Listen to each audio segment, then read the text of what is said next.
All right, we're going to get this meeting started. If you don't mind taking a seat and yes, thank you, Georgia. Military wife, you can count on them to just do what you tell them. Anyway, well, thank you so much for being here. This is our first GMM of the year. I really appreciate all of you taking time out of your day to come today. Last time we were together was back in December. I promise this time I'm not going to make you cry. I had a lot of people complaining. I made them cry, but I can't promise you that what Pat and the panel is going to talk about isn't going to make you cry. There's a definite possibility there. Anyway, so thank you so much. So first of all, we always wanted to start the meeting by talking a little bit about safety. Ben Reeves, who is a realtor here and has moved to Pennsylvania, but he's still here, still part of it. He recommended, he was a former police officer, and he said that at the beginning of every meeting, we should make sure that everybody knows about all the emergency exits and all of that. So bear with me as I pretend to be a flight attendant. All right, so I want to point you to the closest exit to those in the room. In addition to the 2 exit doors located in the ballroom, which is over there, which leads you to the side parking lot, we have 4 doors immediately outside this room leading you out to the terrace. So once you're on the terrace, you can follow the walkway around the building back to the front parking lot. And you can see the diagram right here. You can also exit the ballroom and the pre-function area and leave the way you came in, which is through the front doors. All right, so to begin today's meeting, I welcome you to stand and join me in reciting the Pledge of Allegiance. Here's our flag. Oh, right here. I pledge allegiance to the flag of the United States of America and to this republic which stands, one nation, under God, indivisible, with liberty and justice for all. Thank you. All right, next we're going to move to the approval of the minutes from our December general membership meeting, which included the installation of officers and directors. The minutes are included in the handouts, which I'm sure you all read. Are there any additions or corrections to the distributed minutes? If so, you can raise your hands if you're to submit your feedback, or use the Zoom chat window. So, anyone? All right, if there's no changes or additions or corrections, we're going to approve them as distributed. Thanks. All right, next we have to always mention our antitrust statement. That statement ensures that we're encouraging discussions that promote all realtors and does not restrict competition among members or potential members. We work to foster a forum for an open discussion of diverse opinions without attempting in any way to discourage or sanction any business practices. The CAR antitrust statement will be acknowledged before every CAR meeting, and for the Zoom attendees, you can see a full copy of our antitrust statement in your handouts. And those that are here, you can see a full copy at the registration table. So we're really, really thankful for our sponsors today. We couldn't do this without them. So we want to make sure that we mention them and give them an opportunity to share some things with us. So this morning is brought to you courtesy of our presenting sponsor, Farm Credit of the Virginias. And then we also have supporting sponsors, Charlesville Moving Solution, Fulton Mortgage Company, and Greenwood Homes. So we really value their time and their commitment to the local real estate market as they support the association, the realtors, and your clients. So if you haven't already visited their tables, please do so before you leave today. They have a lot of good stuff there.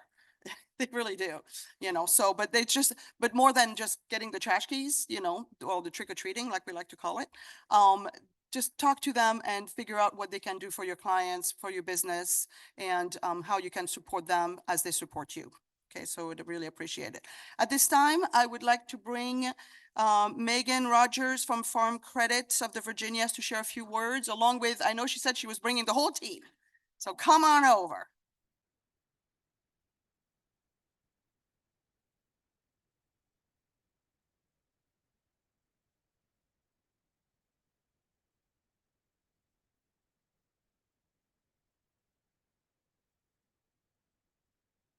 Good morning, everyone. My name is Stephanie. I'm with Farm Credit. I am the branch manager of the Orange office as well as the Charlottesville office. I'm just going to briefly give you a quick overview of what Farm Credit does, and then I'm going to turn it over to my colleagues, Megan Rogers and Elsa Southard, to just go over a couple quick highlights of what we can do. So Farm Credit is a member-owned cooperative. We're a unique lender. We've been in business for over 107 years. We are a member-owned cooperative, so every one of your clients, if they become a member of ours, gets a cash rebate back annually. Not a lot of lenders do that. The rebate that we give back is actually a check. It comes back to them, and it typically is about 25 to 30% of the interest that they paid in. So that's a quick overview of what we can do, what makes us unique. So I'm going to turn it over to Elsa, and she's going to talk about some land financing. Good morning. Thank you guys for having us today. We're thrilled to be a sponsor. I'm just going to touch briefly on our land loan product. That is one of our main types of loans that we do at Farm Credit. It's super quick, super easy. We like to make it very streamlined. Basically, we can go up to 80%. So 20% down, and we can do a fully fixed term out to 20 years. No stipulations that they have to build within a certain time frame. We have no minimum lot size or maximum lot size. So again, it's just very straightforward. As a portfolio lender, it gives us a lot of flexibility in what we can do. And in addition to land, we do a lot of unique rural or farm lending. So we can do high acreage properties, properties that have houses that maybe don't contribute a lot of value to the property or in need of major improvements.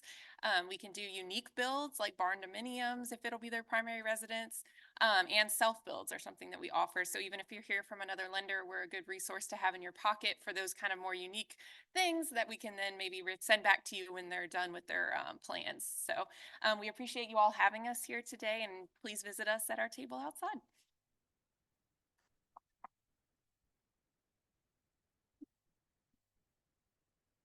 Thank you so much. Yes, make sure you stop by their table. There is a lot of great information there. So before we continue at our agenda, I want to acknowledge the month of February as Black History Month. Black History Month is a time for Americans to learn about much of our nation's rich history that sadly is often under-discussed or neglected. Please set aside time to learn and honor this history. Read a book, listen to a podcast, visit our local Jefferson School African American Heritage Center, which is an amazing resource. Or you can also just go to blackhistorymonth.gov and find out what events are kind of happening around you. And please share it. Tell others how you honored Black History Month, post it on social media, just kind of, acknowledge it, take some action, do a few things that honor it and share that with others. So thank you. All right, so we have a few association announcements to go through before we get to the meat of the program. So as a reminder, please sign in when you are attending CAR classes, meetings, and events such as today's general membership meeting. And even beyond signing in, let's talk about signing up. Because if a CAR class, meeting, or event has a free registration policy, it's subject to a no-show policy, which has led to a big drop in people's registrations. So I want to talk a little bit about this just because to kind of give you an idea of what it means for the association as it prepares to put together quality events and the reason why this was put together. So, but first, if you're not familiar with the no-show policy, which applies to both in-person and virtual classes, it reads that students that register for classes, events that are free will be charged a no-show fee of $10 after not attending the class or event. Cancellation requests will be accepted through 5 p.m. 2 business day preceding each class/event. So quick show of hand. How many of you registered in the last 48 hours? Yeah, we had about the last 48 hours, we had about 40 people register for the meeting out of the 109 that are registered for today. So when that happens, which is fine. I mean, there's nothing wrong with it, but I want you guys to understand that means that the food order had to be changed, the handouts, like a lot of things had to be done at the last minute to accommodate the big increase in registration, which is fine. What CAR would like to try and suggest is that, if within 48 hours that you can attend for sure, you could also cancel if you find out you can't. So if you know that you want to come, if you can register when it comes out so that we can start planning for it. And then 48 hours out, if you find out, you know what, my schedule, I can't do it, then go ahead and cancel it. Since you did go online, since some of you did go online to register 48 hours ahead because you weren't sure you could make it, you could have done the reverse, which would have actually helped facilitate the process for the car staff, because, I know Lauren said she was here until 11 last night. And I mean, it's not that, we have enough food, everything is fine. We're just asking for your cooperation so that we can try and have everybody's job runs a little bit more smoothly. So we just, and also, the other thing also is that we prepare carefully to ensure an instructor or speaker is secured. We make sure that the appropriate room size is reserved, and we have enough food and beverage. So that is all based on all the pre-registration number for that class or event. So especially when you're having a class, in the classroom and we're hiring an instructor, it's that much more important to know and to have you register ahead of time as opposed to 48 hours before. So we hope you register early, and if you do need to cancel, just, like we said, it's before 5 p.m., 2 business day preceding the class or event. So that's 48 hours basically. All right. Switching topic, I wanted to talk about Day on the Hill. If you guys missed it, I'm sorry. We had a phenomenal turnout last week for the Realtor Day on the Hill. Almost 50 members showed up to represent their association, the industry, and the clients, and to influence the Virginia housing policy in person in Richmond. We met with key legislators, including Senator Creed Eads, Delegate Katrina Carlson, and Delegate Amy Laufer. During these important meetings, CAR members asked Senate and House members for their support on the Virginia Realtors legislative agenda and other bills affecting homeownership and property rights. If you didn't have, it was a great event. And then the picture on the right is in the VAR's offices, legislative offices, and we're talking to Mike Reedy. Is it Mike Reedy? Anthony Reedy, who used to be on staff at VAR, and he's now working for the governor. And so he was able to come and talk to us. He's the Deputy Secretary of Labor. So we were able to kind of hear from him also what's happening at the state level. So it's a really interesting opportunity. We also had the opportunity to visit the brand new remodeled Capitol, and that was kind of just a perk of the trip. And the bus ride is always fun, as long as you make it on time. Otherwise, you got to chase after it. If you know, you know. All right. So if you don't have the chance, you know that you can still take action to protect homeownership and property rights by contributing to the Realtor Political Action Committee, or RPAC. You knew we were going to talk about that, right?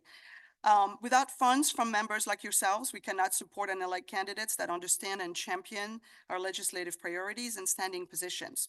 So please reach out to any of the RPAC committee members that you see here on the screen, or scan the QR code to learn more and support RPAC. There's also a table at the front in the hallway across from the bathrooms. So, you're going to go past it for sure.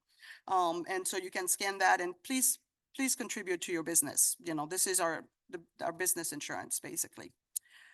All right, so hopefully this is not a surprise to you, but both the CAR Annual Award and Professional Honor Society programs are open and accepting submissions and nominations.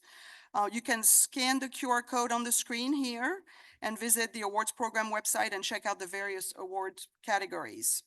If you know a colleague or an agent that should be recognized for their outstanding performance, but they're too shy to do it for themselves, complete either an award form or a nomination form. So if you complete a nomination form, meaning you want to nominate somebody that you think needs recognition, an email is going to be sent to that nominee asking them to complete the official form. So you can't complete the form for them. You can nominate them, and then they're going to get pinged with a form.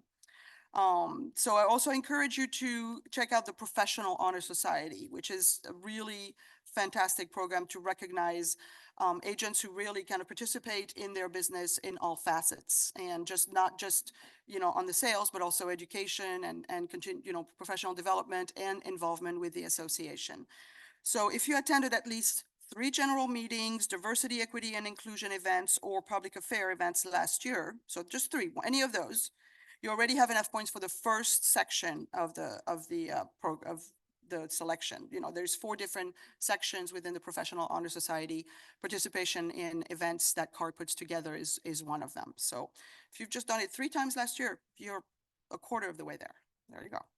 So most likely you'll have enough points for the other sections, as a lot of what you're already doing as a realtor qualifies as points for the program. For example, if you have additional designations, if you're a broker, if you've taken classes, if you've gone to a conference, all of those things contribute to the Professional Honor Society. So if you have any questions or need assistance with any of the awards form, you can email awards@car.com or ask me. I'll talk. I'll tell you what I know. The deadline for both award programs is Monday, February 19th. So you've got about 11 days. It's not hard to complete. None of those forms take a very long time. So you still have plenty of time to do those. There's no essay writing. So you're good. The winners are going to be announced during the March general membership meeting on Thursday, March 21st. All right, so I want to talk to you now about the car.com website, not the mycar.com. So not the one that the public goes to search for homes. This is the car.com that you access, that realtors access through the single sign-on, or they can go, you can just type car.com and go to it. But most of us realtor will access it by going through the single sign-on dashboard and clicking on some of the icons under Charlottesville, on the car in the single sign-on. But this is a website that is meant for the public, for the media, for our clients, for anyone. Basically, it's kind of open. And then within it, you have a subsection. If you look on the upper right, the login, which accesses the member portal only. So that's where you register for classes, pay your bill, do all kinds of things, fill up your, connect to the Professional Honor Society program application, all those kinds of things. So this website is really important for the way we do our business and the way we communicate it. So we're going to be redesigning it. And the website redesign project team, which I chaired at the end of last year. So, just because I didn't have anything else to do, but it's such an important program that I'm excited to be a part of it. So we spent a lot of time making sure that we selected a professional, qualified, innovative website vendor to walk us through this important process. So we're not doing this ourselves in the back room. We hired people who are extremely experienced in putting together websites for realtor association, not just websites, but actual websites for realtor associations. So the new website is going to include a modern design and layout, much more modern than what we have now, which is going to be really nice. If you look at any of the others that we had a chance to look at what the company that we were talking to, we saw the websites they had put together. We're like, oh, that's shiny objects, definitely. Then you go back and you're like, okay, yeah, we definitely need a little help. It's going to be responsive with whatever device you're using. I don't know if you've tried to pull up the car.com website on your cell phone, but it's not great. So this is going to have a mobile, it's going to have a mobile, how do you call it? Mobile response. I mean, it's basically going to look different when you pull it up on your cell phone. It's going to be designed for a mobile device. It's going to streamline functionality and features. And of course, it's going to ensure necessary security measures are in place and maintained to protect user data and prevent vulnerability. I mean, there's so many hackers out there. We just need to make sure that our website, because we pay our bills through the website, we want to make sure it's super secure. So we're definitely working on that. So our project team is working alongside the communications committee to launch a realtor and affiliate survey to gather your feedback on the current website and what you would like to see in the new website. So because we're going to be sending you a survey, we want to make sure that you have a chance to be proactive and go to car.com, because when we started talking about it, we realized, well, maybe a lot of us just click on the links in the single sign-on and we go straight to that page, and we don't actually ever go to the homepage of car.com. So, and that's fine because that's what we need out of it. But because this is an opportunity for us to decide how we want to show up for the community, I think we'd like to ask you guys to go to the car.com site. Don't go through the single sign-on, just type car.com and look around. Look at the different links, look at what information is available there, familiarize with yourself with what is there and maybe what's not. Maybe you want to go and look at some websites from other associations from around Virginia or around the country. Just go and take a look and, Google other associations and see what they're doing to kind of give yourself an idea of, how we should show up for the community here. So for the affiliates, you access the car.com, through just dialing. You don't have the single sign-on. So, you know, if everybody, affiliates and realtors could take a look, because we're going to have two different surveys. We're going to have one for realtors and one for affiliates. So if, you know, we want to make sure that everybody gets a chance to give us their insights on what we should have on this new website. So visit the resource, gain a better understanding of the information being provided to the public and to you through the member portal. So the surveys, we're finishing them up right now. It's going to be coming in the coming weeks. We're not sure exactly, just, you know, a couple weeks, yeah, a couple weeks. In addition to the surveys, we're also going to be conducting a few focus groups because we like to talk. We are, no, we're not going to redo the website every year. This is kind of, we need a website that's going to last for many years. We get one shot at doing this. Let's do it right. Let's make sure we get your input and figure out how it should look so that we do it right. So we're excited to collaborate with you and deliver an innovative, modern, and functional website to the public and of course to your members too. So, all right, last reminder is the National Association of Realtors Cycle 7 Code of Ethics requirement. That's a mouthful. So NAR requires realtors to complete the Code of Ethics course every 3 years. The current 3-year cycle started on January 1st, 2022, and is going to end December 31st, 2024. So per the CAR bylaws, an appraiser is a realtor, by the way. So this requirement applies to appraisers as well. If you received an email earlier this week, then you have an important action to complete. That's code for you didn't do it yet. So if you've already completed the Code of Ethics course with a vendor other than CAR, such as the CE Shop or your brokerage, please email your certificate of completion to education@CAR. And if you need to take the Code of Ethics course, you have a variety of options offered to you. To learn more, you can scan that QR code and visit the ethics webpage. And again, you can, you know, email education@car.com if you're not sure. This is really important because if you don't have this, and if you don't have this done by December 31st, you will literally be dropped from membership and you will have to rejoin the NAR and repay, even though you will have just have paid in October.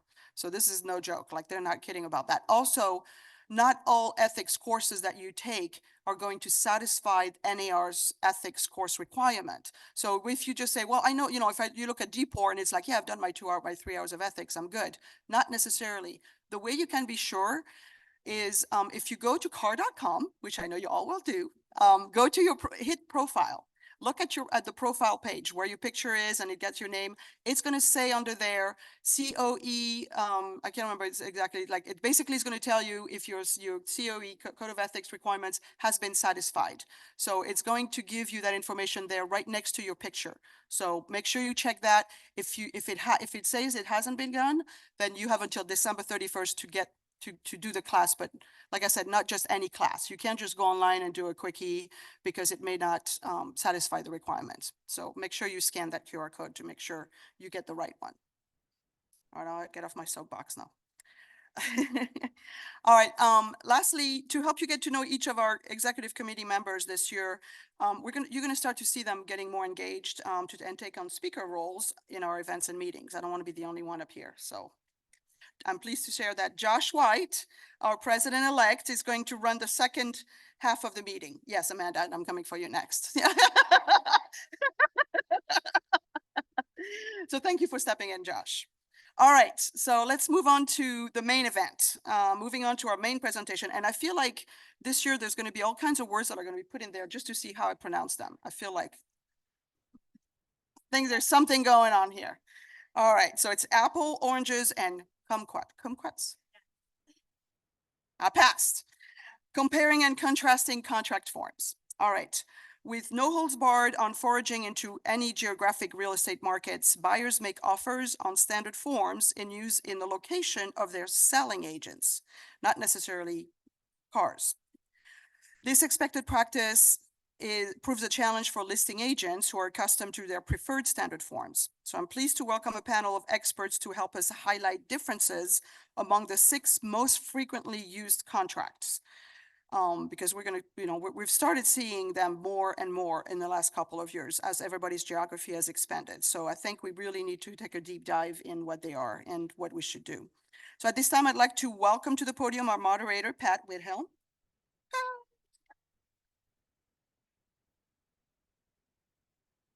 Come on in. In addition, I want to welcome to the panelists to the stage. We've got Reeves Bailey, Pam Dent, Donna Patton, and Justin Wiley. All right. All right, during the panel discussion, the audience can ask questions. We would like the audience to ask questions, actually. You know, we've got microphones right here. If you're in person, have a questions, please locate the closest microphone to you, which is in the both of the alleys right there. For those on Zoom, please ask your question, use the Q&A feature on the Zoom toolbar to submit your questions. Your questions will be read aloud by probably Ali or Lauren, one of them, or Abby. I don't know who is gonna get all those, but somebody will, I promise.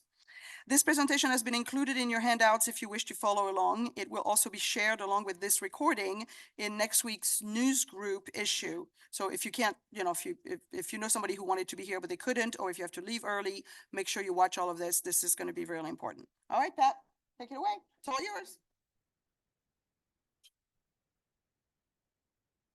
Good morning. I was going to begin with my people, but I remember that's for a different audience, okay?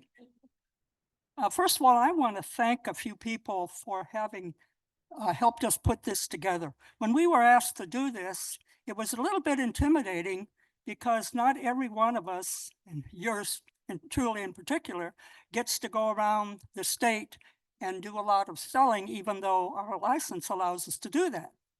And then I sat down and said to myself, well, there've got to be some very experienced people.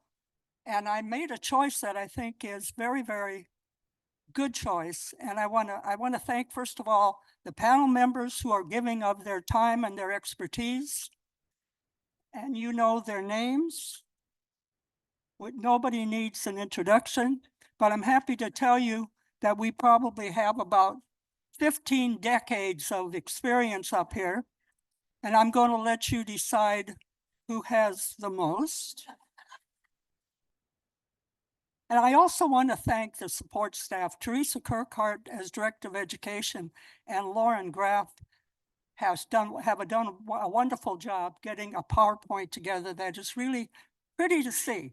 You're not having to look at just words on a slide. So thank you very much. I want to deal with a few preliminaries. Now, Anne did say that you are welcome to ask questions. We do have a question and answer period, but you are welcome to fire at will. You notice nobody up here is named Will. You can fire at will, but please remember we are the messengers. Anne threatened at the beginning with what I might be saying. And the biggest caveats I will give you are those that are going to be recommendations, except that there are certain facts that we have to observe. And one of the first ones is that please remember that all the forms that we will be referring to today are copyrighted forms. That means we have to have permission to use them. So if you use a form from another provider, you'll have to make sure that you have the opportunity or your firm has the right to the use of that form. And we'll talk about that a little bit more when we decide whether a form should be converted from a VAR form to another form or another form to a VAR form. Secondly, we need to remember that we have to have permission. Am I popping in this?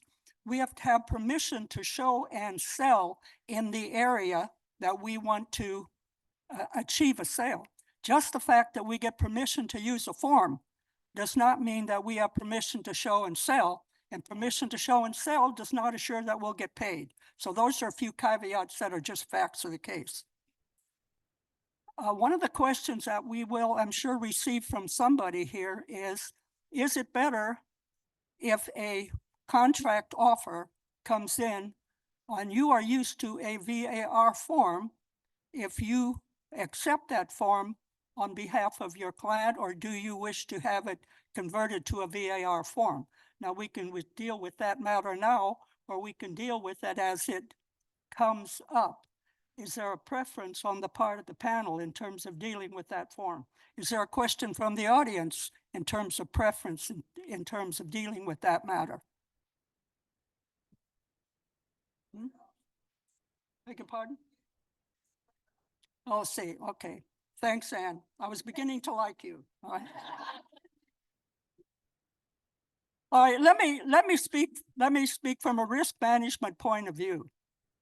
There is obviously a comfort level in the form we are used to using, and I imagine the majority of people in here use the Virginia Association of Realtor forms, even if it is not your first form, you're accustomed to it. There is at least one set of legal beagles who say to us, by all means, insist if an offer comes in on a form that you are not familiar with, that you have it converted to a VAR form or the form you are familiar with. Now, it seems to me that there are a few issues regarding that. One is, have you interfered with the offer from the other party? Meaning, the offer came in under certain circumstances with all the terms and conditions on that other form. The second concern I would have is, does the form you are converting it to have the same set of paragraphs, addenda, amendments, whatever might be required to convert it to? So, and thirdly, it's a good business discussion, business decision that you ought to have with your seller or your buyer client, if it's a counteroffer, as to what the risks are of making that conversion. Now, I'm not going to make the recommendations. You can see them as we go through this, but it seems to me those are some of the concerns you would have in terms of requiring or perhaps just requesting the conversion of that contract, let's say Northern Virginia contract, to the Virginia Association of Realtors contract. Is there anybody on the panel that wants to add to that? I will add one thing.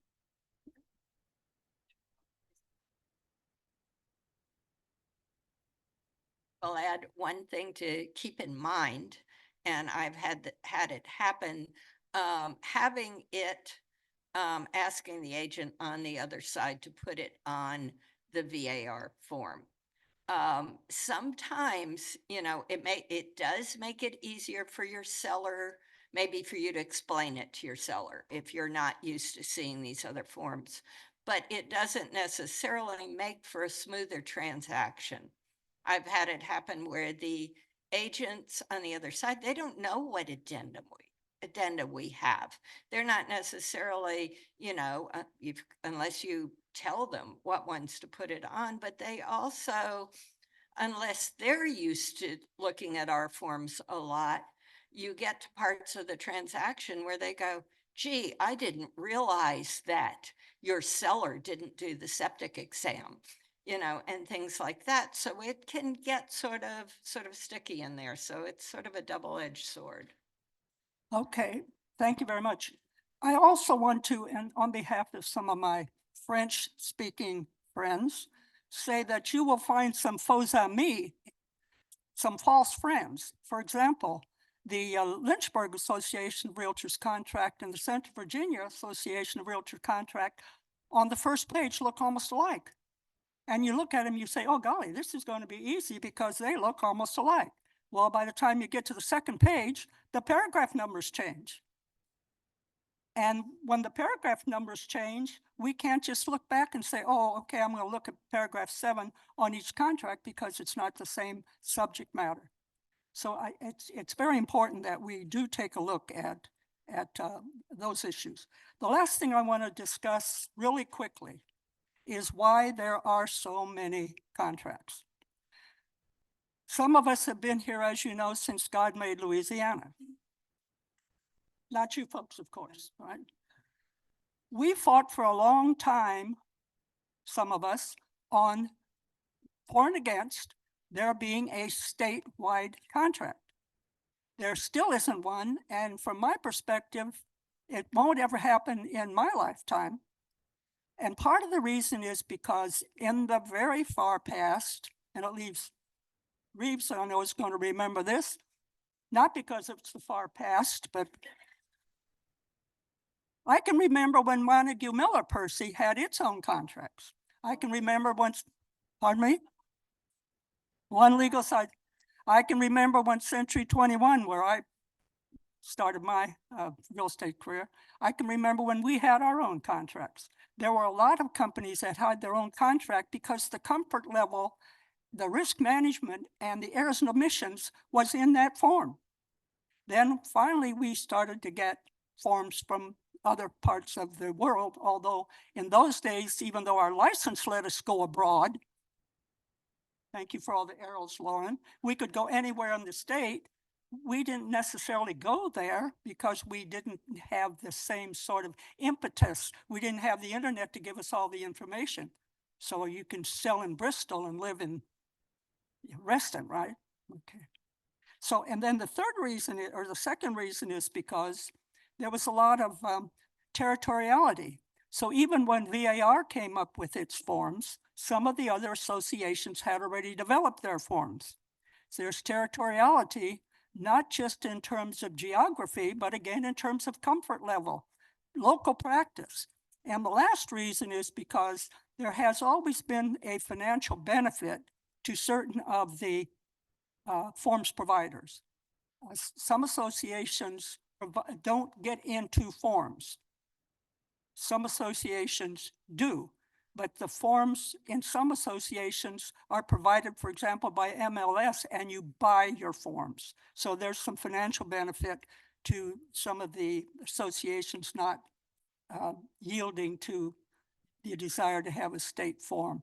But I would suggest to you the biggest difficulty is the complexity of transactions in one part of the state as compared to the other. For example, there are things that we have to consider in Northern Virginia or in some of the metropolitan areas that some of the rural areas don't have to consider, and vice versa. And that pretty much takes care of that unless somebody has a burning issue. If not, then I would like to begin immediately with a disclaimer. Our good friend and president said 6 forms. There are 6 forms. We decided that there were 2 forms that we weren't seeing very frequently in this area. And that's the Roanoke Valley form, which is not listed here, and RAIN, which is the Hampton Roads area form. We do have them with us. So if there's a burning question regarding that, we can deal with it. But the forms that we want to talk about today are the Virginia Association of Realtors, Lynchburg, because it's contiguous, Central Virginia, and NVAR. Now, again, you're welcome to ask questions as we go through this. It's a little difficult to see some of the material, and we had to distill. We can elaborate, but we had to distill, but I think each of you has a handout. We already have one? All right. Can a listing agent require certain forms or another, of another? Or the seller will only consider the offer on a preferred form? Yes, absolutely they could. You as the listing agent and your company policy should dictate whether or not that's a good business practice. But yes, you could. But let me ask this question. Who should make that final decision? The listing company or the broker? The broker or the client, right? Seems to me we would have to take into consideration, is the client best served by our insistence on using a particular form? Any disagreement on that? Okay. Let's go now to the earnest money deposit. It's on paragraph 3 in the Central Virginia, in the VAR form. Who in the group wants to comment on the earnest money deposit, Donna?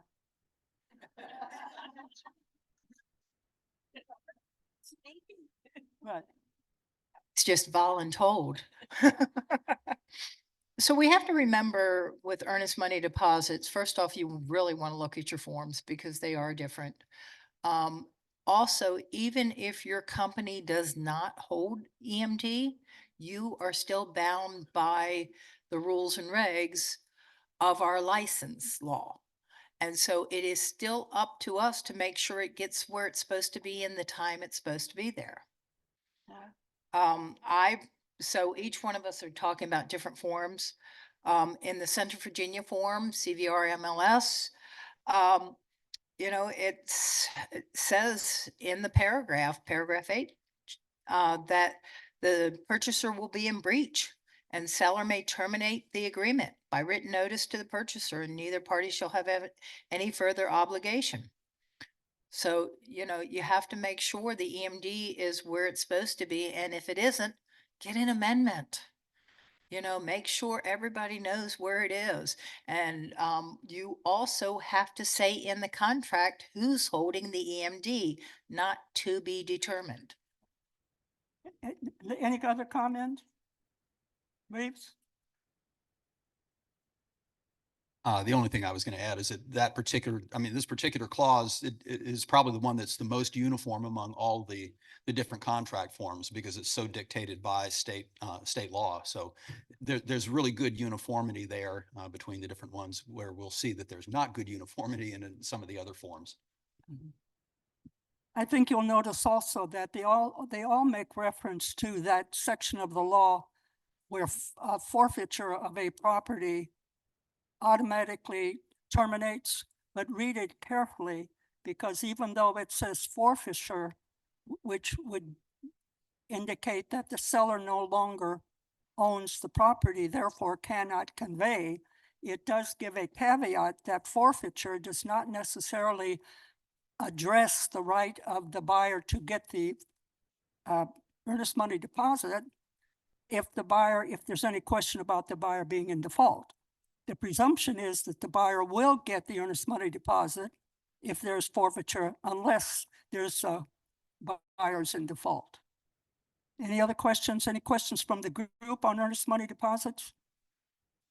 Please do remember that new five-day rule some time back that said, if in fact no real estate company is holding the deposit, the person who receives the deposit has 5 business banking days to get it to the deposit holder.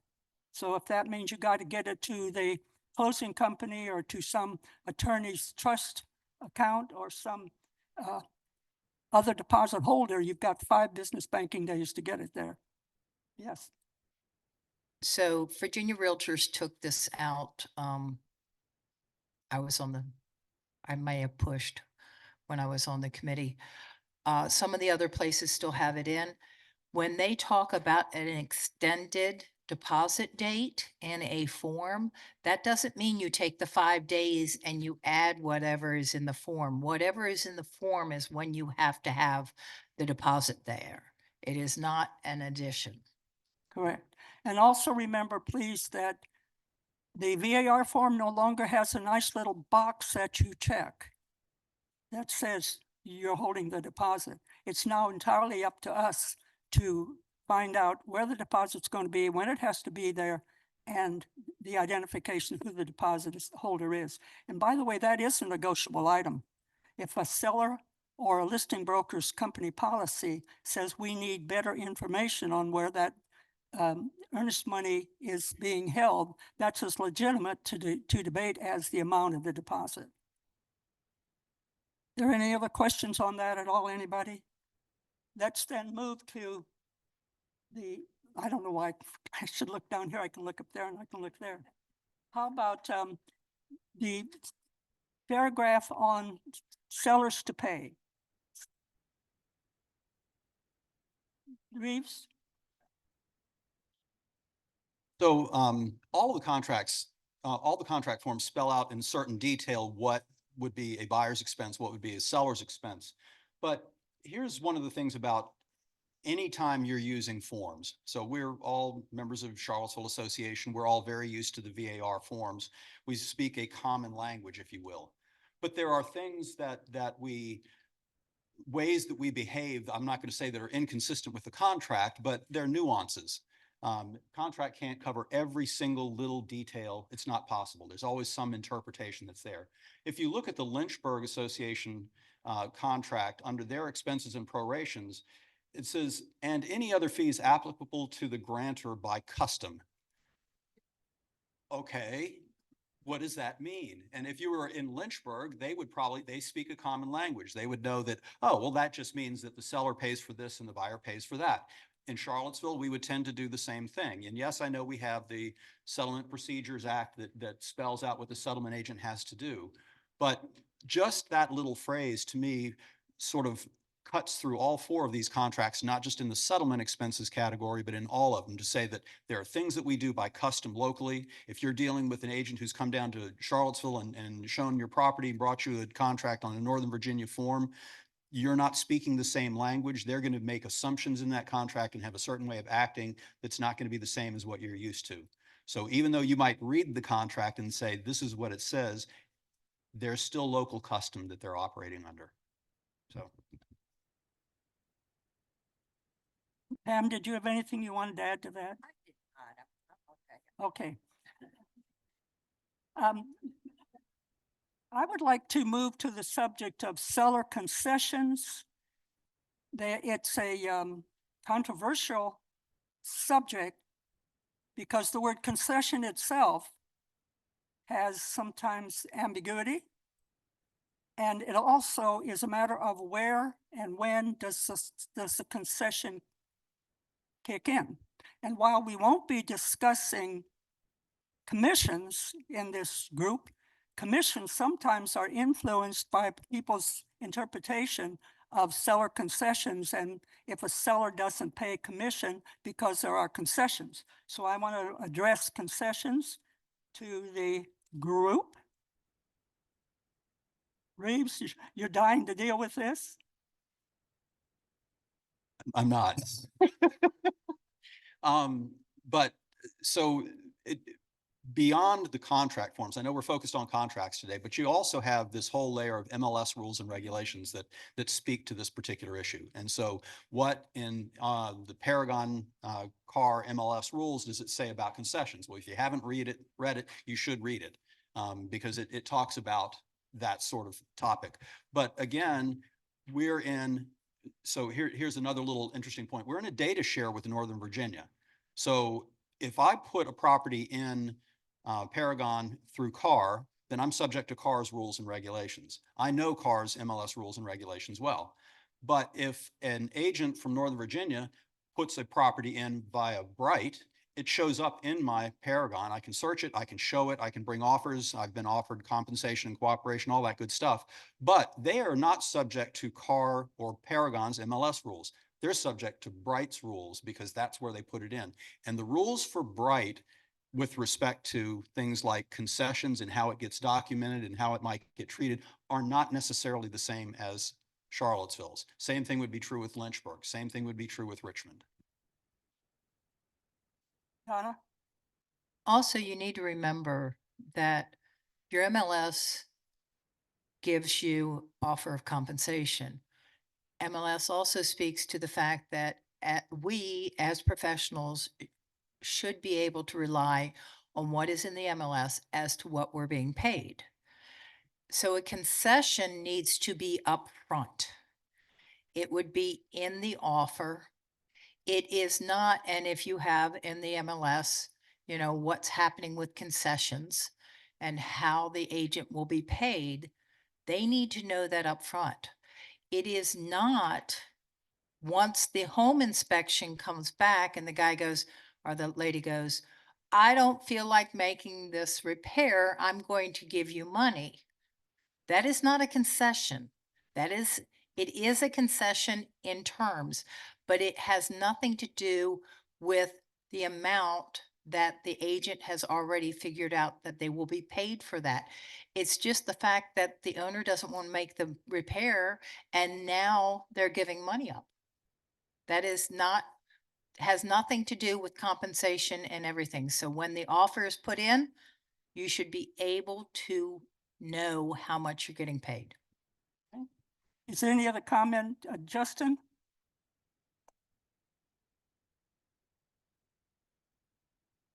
I would just say on the Northern Virginia contract, we talked about, somebody brought up earlier that each of these contracts have things in them based on where the properties are specific to that region. In the Northern Virginia contract under fees, it talks about a congestion relief fee for Northern Virginia counties, Arlington, Fairfax, Loudoun. So those are things that you have to be careful that are, you're going to have to put that in if you do transpose it onto a VAR contract. Justin, can you explain a little bit what that regional congestion relief fee is? Not really, but Okay, it, next question. luckily it's just out of my region, but it is, I'm sure, based on, number of cars on the roads. WMATA capital fee, it's called. Anybody else familiar with that? Oh, we have a distinguished young lady waiting to be addressed. Okay. Can you hear me? I just want to say, I've mentioned this to a couple people in leadership in the past year, but it came to my attention that as part of the onboarding process for the association, that we are no longer requiring any type of course for those folks related to the MLS rules. And I do think personally that that's very important as part of someone joining our association and joining our MLS, that they should have at a minimum a half an hour or an hour review with some type of instructor that's knowledgeable about the actual rules of the MLS. And Okay. so I just wanted to, because I do think it's important, as Reed said, that we all read it. If you haven't read it before, I'm not sure everyone has, but it would be one way to guarantee that folks are at least up to date with the basics when they start using the MLS. Okay, thank you very much. I'll take that as an unpaid political announcement. Okay, are there any questions at all, please? What I want to call your attention to before we get into any more weeds, there are several sections in each of these contracts that deal with payments, seller to pay, buyer to pay, when they're going to be paid. There are several sections. We just wanted to introduce the general concept of seller pays, what the seller pays and what the seller doesn't pay. Was it something I said? All right, sure, I understand. So please do look through several sections, several paragraphs in these contracts that deal with the seller's obligation. Let's move on then. If is there anything else anybody wants to talk to on that part? Okay, let's move on then to settlement in terms of its definition, time and place that it's going to take place, and on or about as opposed to on or before. We have a question first from the distinguished Mr. Burns. I was kind of under the impression that we were going to discuss some of the changes that have recently occurred in the forms for listing and compensation. No, we are not.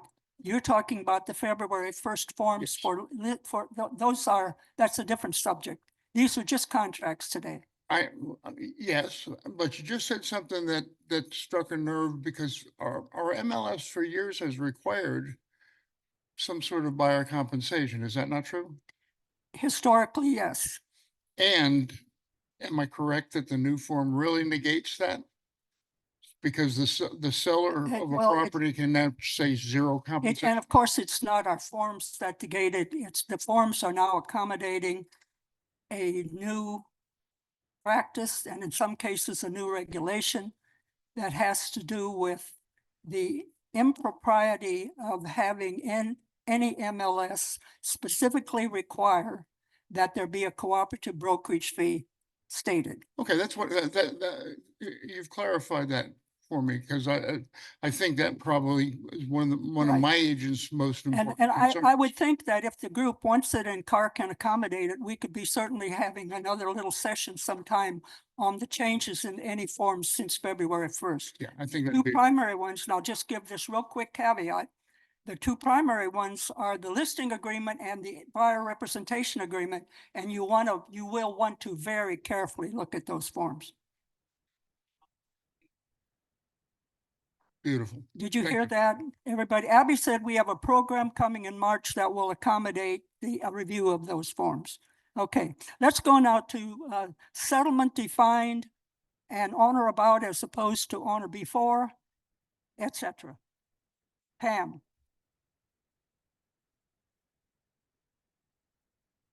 I think this is something that you have to look at very carefully in the, whatever contract that you have received.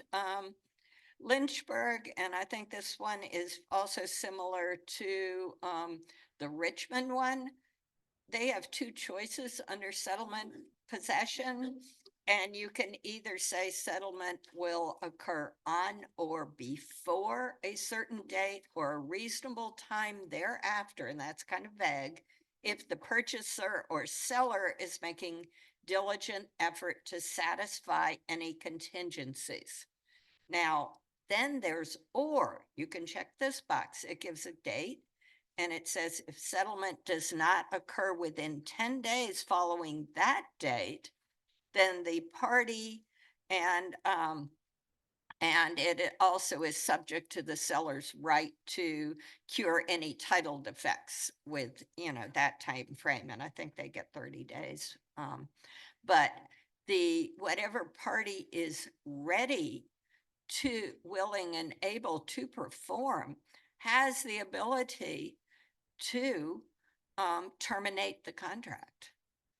So it is not exactly time is of the essence, doesn't say that, but I think in any of these, you really have to look at what your deadlines are and what it specifies. Justin? The Northern Virginia contract, it has paragraph 28, which spells out time is of the essence, which, as you know, we can put in our contract. So that is already baked into the contract, which is very important to you go over if you stick to this contract with your buyer, with your seller. Donna? Okay, Reeves? There we go. So if you look at it, NVAR's contract is the most strict because it says time is of the essence and it's on or before. Then you've got the other two, Richmond and Lynchburg, that are kind of in between, say, as long as you're making good faith efforts, and then they have that 10-day. Charlottesville, on the other hand, or VAR, excuse me, is on or about. And so what does on or about mean? And I get hit with that question fairly often. I remember back to a broker class I was taking many years ago. There was an attorney in the class and they were discussing this particular item. And he said, no attorney's worth their salt unless they can delay a closing at least 30 days. And I'm going, great. So when people ask me the question, what does that mean? I go, I don't know, 30 days? I can't give an answer to that. And I think you will also note the difficulty with time is of the essence. What does it mean? Are there adverse effects on the person who called time is of the essence? No. We already got a 10-minute warning. Well, let me say this very quickly. If time is of the essence, well, obviously it is. If time is of the essence is going to be effective, the contract has to state to what term or terms it applies. Just the fact that it might be a statement at the end of a contract on the last page does not make it clear that it applies to the entire contract. It is much better if time is of the essence is going to be involved, and you have to do this conscientiously, append it to the paragraph of concern. We used to have it in the Richmond contract on the lead-based paint hazard inspection. It said time is of the essence, and if the hazard inspection wasn't done within 10 days, that prerogative expired. So I would say that even though we've only got time is of the essence in the Northern Virginia contract, that even there, if it comes to you as a listing agent, be careful to look at whether or not it's able to defeat the entire contract or whether or not it's just going to defeat a particular paragraph. All right, I guess we better sail along if we have time is of the essence, all right? Let's deal with a little bit with the, how does the purchaser agree to accept the property at settlement? We're talking a little bit about conditions here. Reeves? You know, I think each contract does a pretty good job of spelling out, and it's a matter of just reading the contract. Some of them stipulate that they'll be in broom clean condition. Other ones say it will, you can choose between, is it going to be in the condition, delivered in the condition it was at the time of ratification or at the time of inspection. So which one is it? And so you can pick and choose, but each one does a pretty good job of setting those expectations. But that broom clean condition thing, you know, people have different ideas on what that means. So I know you've never run into a problem with showing up at a house and doing a final walkthrough and it being in broom clean condition. So again, some of these contracts spell out those details and some don't. It's important to look and see what the contract says, but I'm going to go back to that thing I said earlier. What is local tradition? What's the local expectation? Because it's not going to be the same everywhere. You'll notice in the Northern Virginia contract, it says free and clear of trash and debris, room clean and in substantially the same physical condition to be determined at either date of offer or date of inspection. Now, that language is what Reeves is talking about, but free and clear of trash and debris is different than broom clean in some people's minds. I would like to elaborate on this really quickly and ask, what really is the right of a purchaser regarding the condition of the property at settlement? Never mind the brooms clean. What is the purchaser entitled to receive? So the purchaser is entitled to receive the property in the condition that it was in at the time of, again, depending on the contract, ratification or at the time of inspection. For us, it's typically ratification. So they're entitled to receive the property in the condition it was at the time of ratification, normal wear and tear accepted. So that's the bottom line answer to that question. Now we go and we add that other layer to it in ours of saying broom clean condition. Again, the house may not have been in broom clean condition when it was ratified. So if it doesn't have that clause in there and the house was filthy when it was shown and the contract was written and you get there for the final walkthrough and it's still filthy, but it's the same condition it was, normal wear and tear accepted, then you kind of got what you got. Anybody want to comment on that? The only thing I would like to add is, please remember that the final walkthrough, and each of these contracts addresses a final walkthrough, is not a second bite at the apple. Each of them explains the fact that any negotiation during the transaction, given inspections and so forth, have a time frame. And we don't get a second bite at the apple by saying, well, we didn't want to report something during the inspection because it made the punch list too great. Are you going to give me another card? And you're segueing into the next one. So for Let's time, segue for into sake of time, then I think that's what we should do. So then that's inspections. And so a couple of things related to what you were just saying. So you're saying you don't get a second bite at the apple. Well, yes. So the VAR contract, if somebody waives their right to do a home inspection, we see that frequently. We've seen that a lot in the last couple of years. But have they taken out the other clause in the contract where the seller says, I'm warranting the plumbing, electrical, heating, and air conditioning and appliances will be in working order at closing? There is the second bite at the apple. So if somebody, and I've seen it happen plenty of times where that's what the seller signed, was leaving that extra language in the contract, even though the purchaser had waived their home inspection.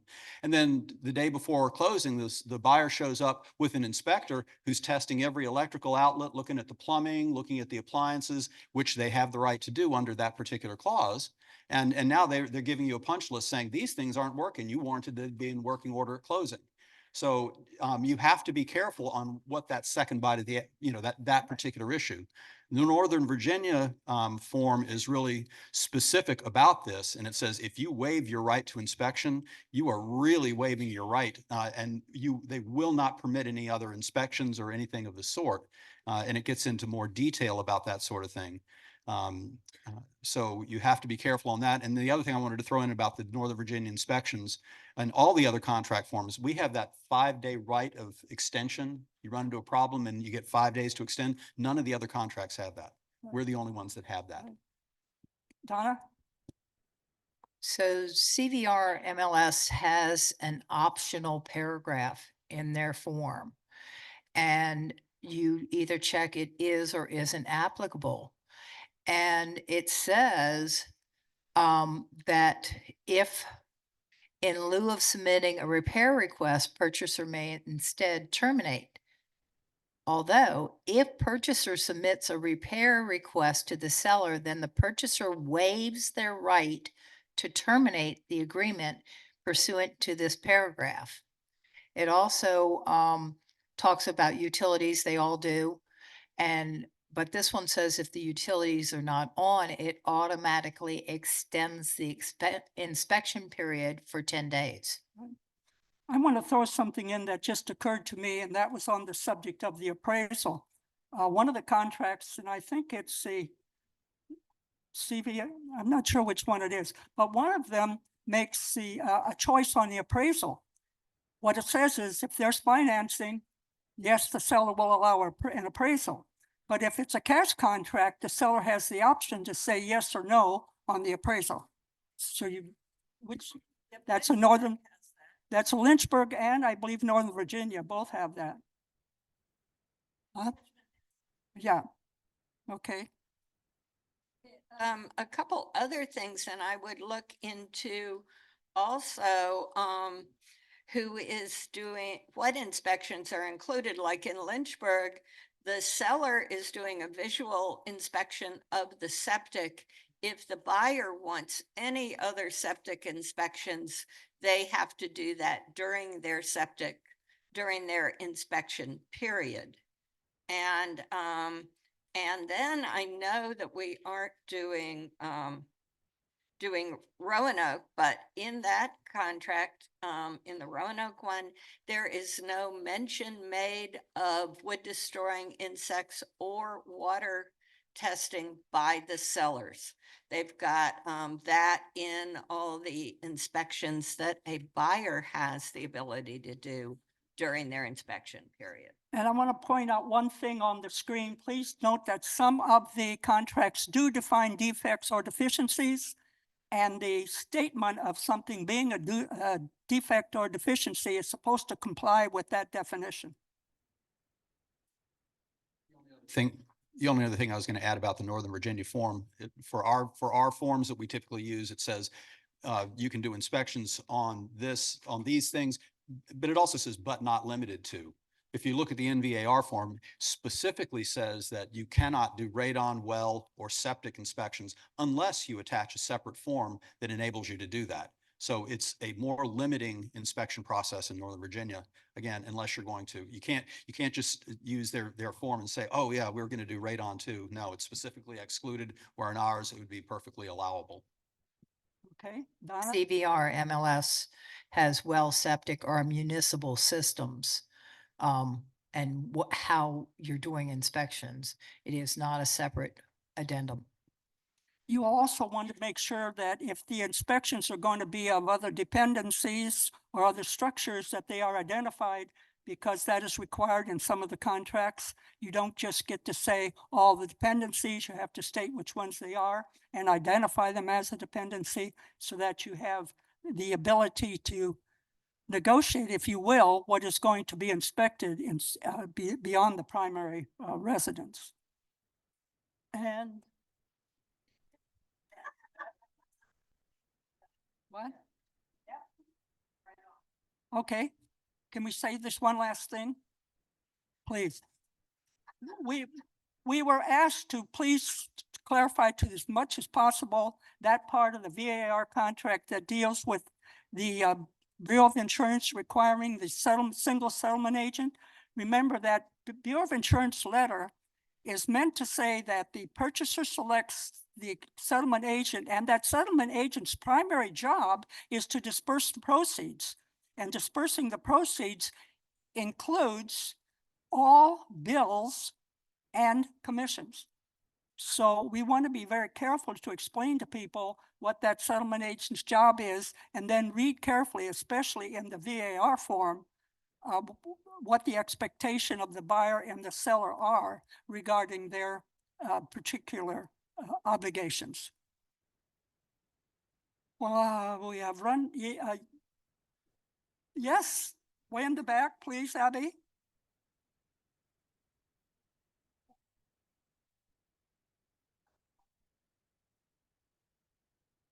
Write something in, and doesn't that supersede what is in the paragraph? So Use like the- you were saying, if it's, Use the phone, the mic. if it's on or about, I'm not on or about, but if it's, waiving the inspections yet, you're saying in there, it says it can do all that other stuff. Doesn't it, if you write something, put something in writing, doesn't that override? And I might be understanding that wrong. You're not understanding it wrong. What's written in the contract will generally supersede something that's typed in. But waiving their inspection is not the same thing as what's in that separate clause. I think it's 16, or is it 17? 16. So that's a separate clause. It's not the home inspection contingency. So that's where, could it waive that? The answer is sure, it could, depending on what the person wrote in. But usually all I see is purchaser elects to waive their home inspection contingency. Well, that's a different item than item 16. Okay, I think with due respect to the schedule, we better call it off. Thank you very much for your participation.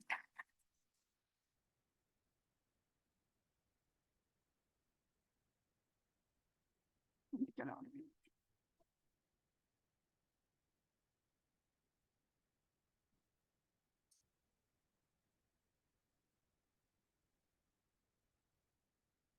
Yeah, thank you so much.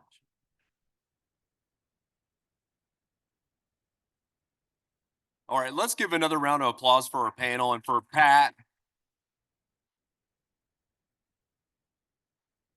Thanks to Reeves and Pam and Donna and Justin, and especially Pat. Always a wealth of information, and appreciate your time and energy getting that ready for us. I'm Josh White. I'm your CAR president-elect, and I'm pleased to be stepping in to run the remaining portion of the program today. As realtors, we need to keep a pulse on what's happening in our market footprint, and so we're fortunate to have Alan Yost, who's the Greene County Economic Director, with us to share an economic update. We're going to have a time for questions after Alan speaks here for his presentation. And if you're in person, you have a question, you can use the microphones, and then those on Zoom can use the Q&A feature as well. So without further ado, I will pass it over here to Alan. Thanks, Alan.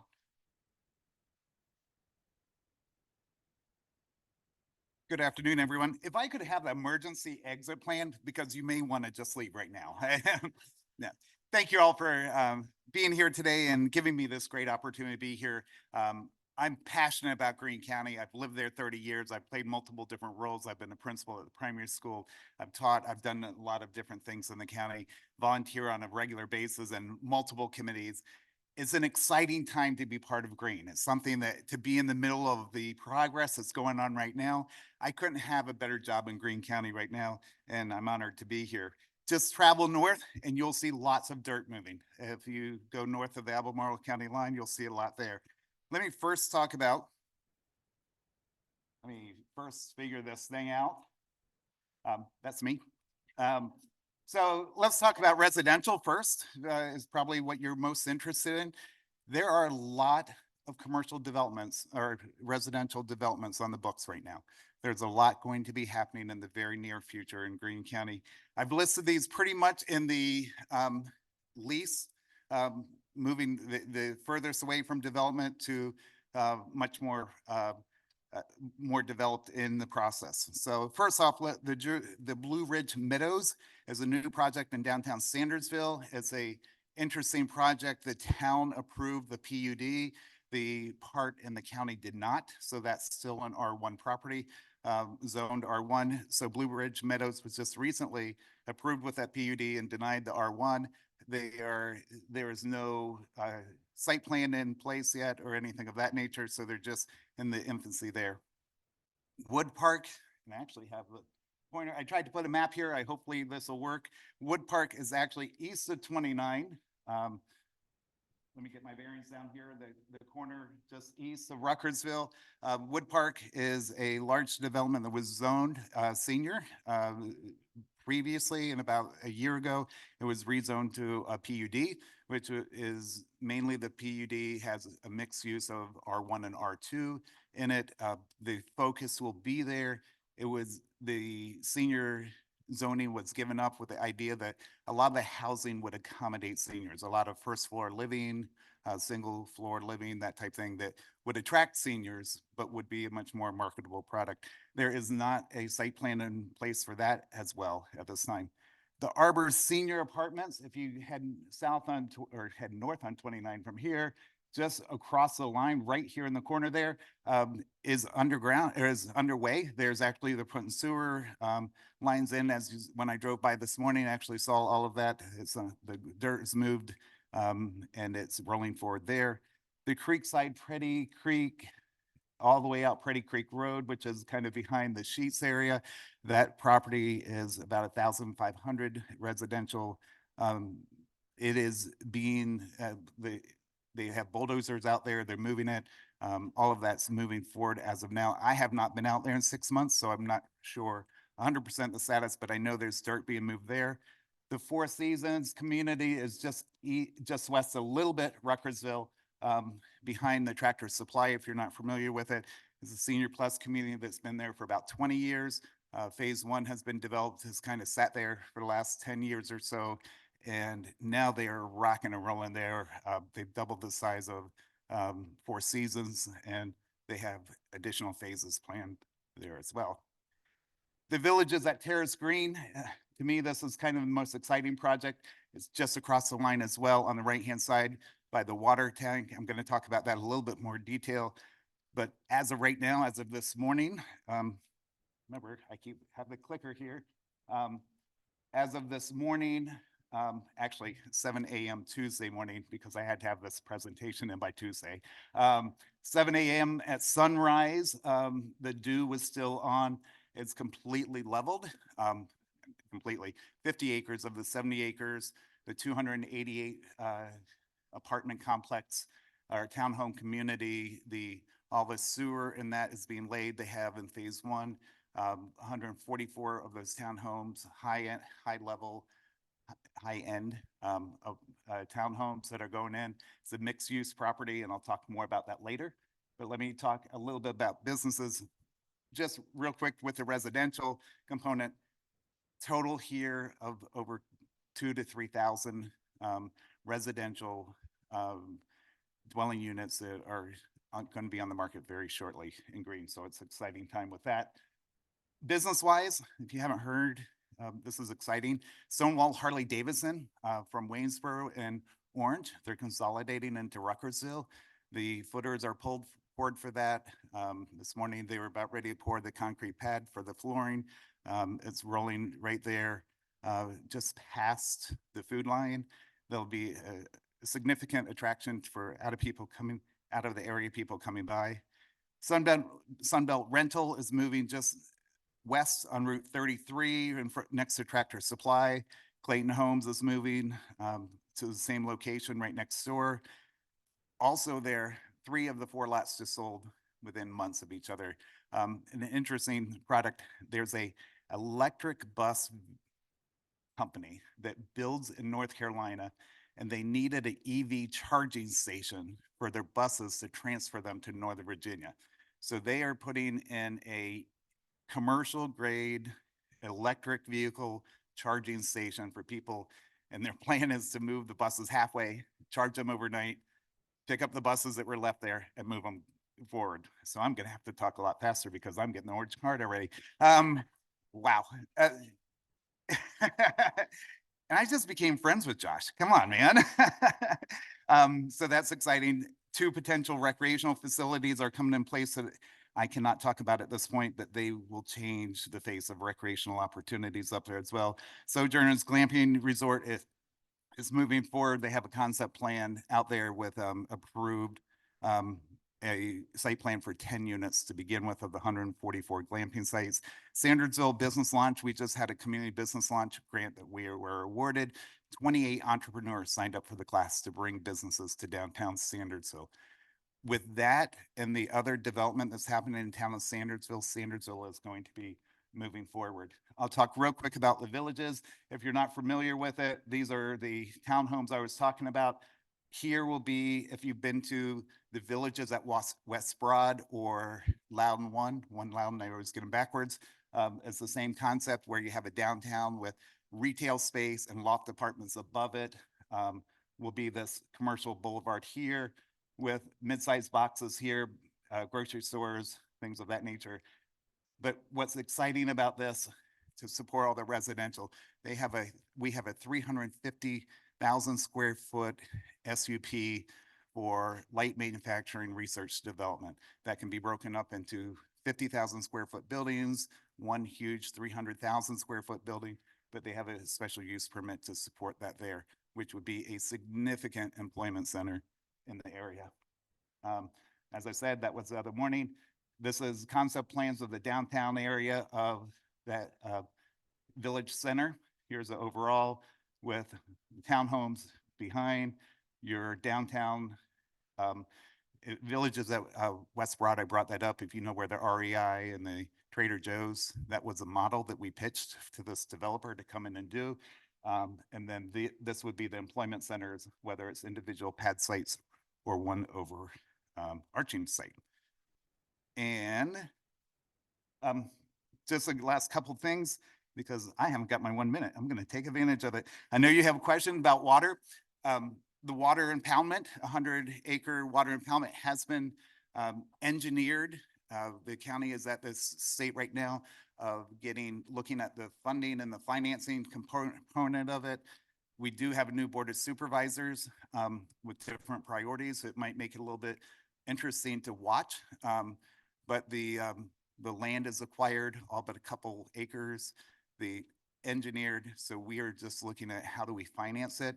We actually are working with looking for state, federal funds, grants, and all sorts of other funding opportunities there.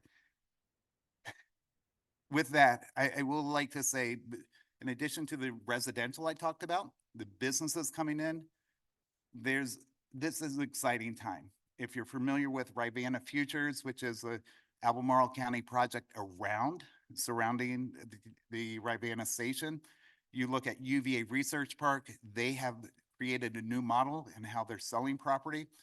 And we have a new zoning ordinance in green that we kind of put in place to make all this work together. A new research development, light manufacturing, flex space zoning ordinance that we're working on currently right now. The 29 North area is going to change significantly in the next decade.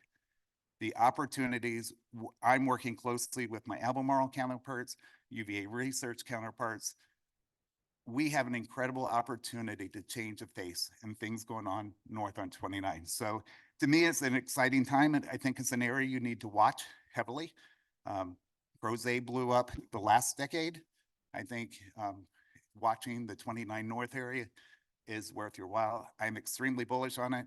I'm in the middle of it. It's exciting time period, and I appreciate the opportunity to share. So have a great day. Thank you.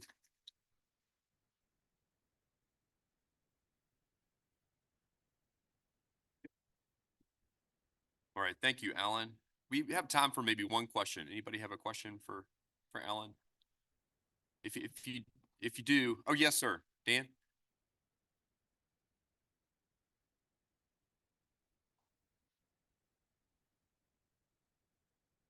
Extra lane on 29. That's not a question. You can forget. No, if you ask me, it should need two. Trying to get here during rush hour traffic this morning. But as of right now, 29, VDOT just did a VDOT 29 North study. If you're familiar with VDOT, they're in love with these R turns and J turns and R cuts, and they feel they can solve all our problems by alternative intersections as opposed to new lanes. And so it's very challenging. I proposed in the meeting a Berkmeyer North going all the way up to Recordsville and was laughed at immediately. And no, we're going to go with simple arc cuts and J-turns. So it's not in the near future, but I think it's going to have to be looked at again soon. So. Excellent question. Thanks again, Alan. Appreciate it. Next, I'd like to invite Greg Slater, who's the Carr Foundation Chair, to share an important update on the foundation. Thanks, Greg.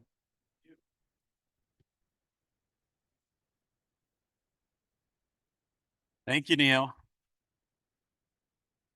Yeah, so we have an exciting announcement. MK's excited. Rachel Burns had to step out. She ran our executive search committee process, and we just wrapped it up last week. Reeves Bailey stepped in to help as well on this committee, and we made a job offer and have worked out terms to have Dave Norris start as our first executive director on Monday. It is very much worthy of applause. We were cautiously optimistic we would find a fit to really help us move forward quickly in this space. And as well as we all know Dave, and I encourage you to get to know him and really understand his resume, because what we learned was even beyond what I knew of him as far as a counselor, mayor. But his specialty is starting nonprofits from the ground up and building them into something that don't need his help anymore. And most recently, he did that for a new department at the Piedmont Housing Alliance. So I don't think there was anybody available better for us to step right into this space and give us credibility and connections and the opportunity to make a difference. So keep paying attention to what the foundation is doing. We need your help.